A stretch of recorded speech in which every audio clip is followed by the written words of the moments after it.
A practice I like to do on my walks, I call it quiet mind.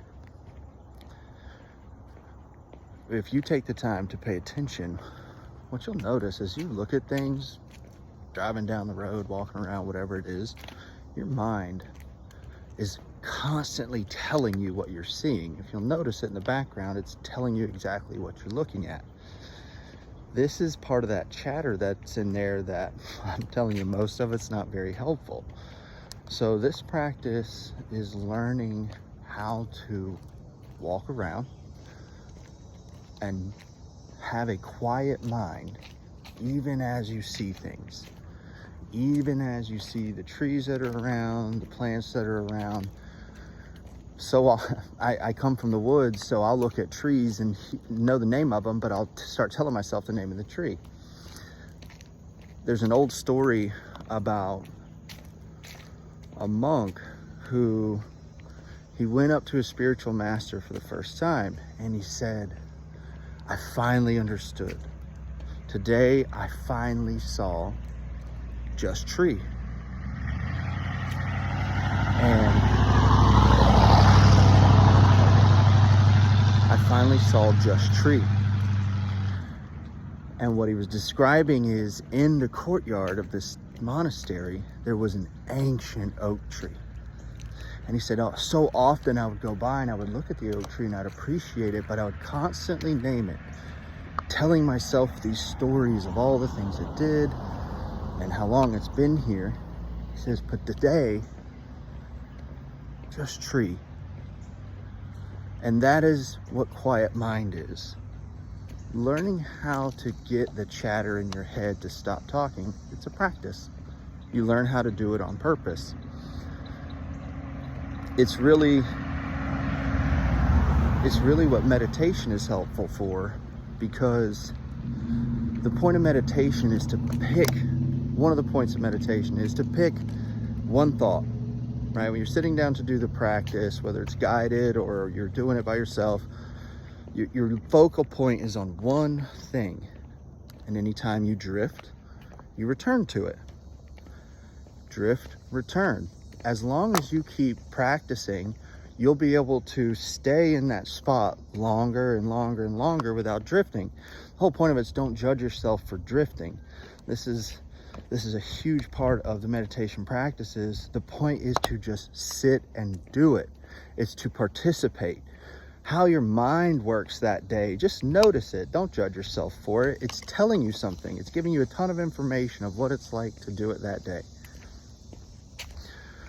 So what that'll be helpful with is the same thing this monk discovered, is that it lets you see just tree. That is quiet mind. It's seeing the world around you and actually seeing it, not spending time thinking about what you're seeing. It's fully experiencing what that moment is possible for.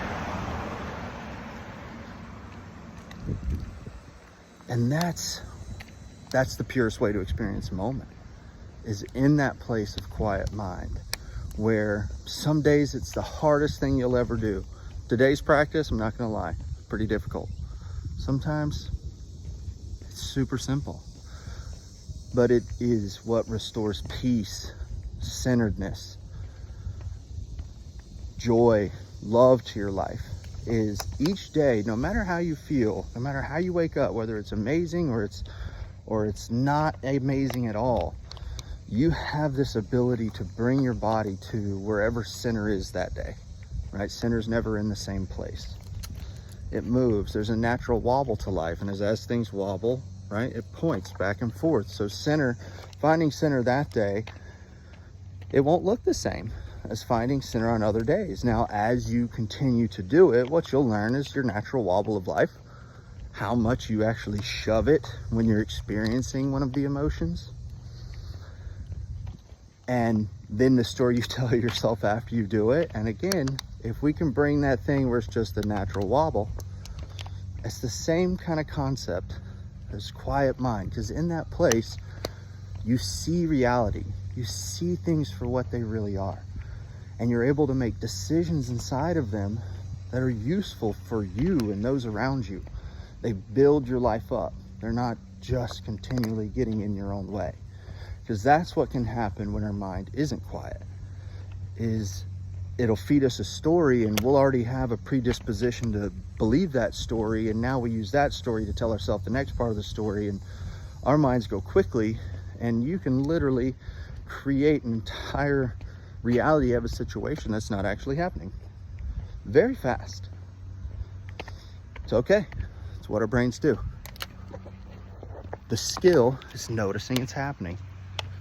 Use it, building a practice on how to interrupt it, so that whatever life is like that day, whether it's feeding you hundreds of thoughts a minute that you're having to let go of and release, or you find yourself on that nice quiet day, this practice is always useful. So any questions, let me know. One I do. It's called Quiet Mind. Have a great day.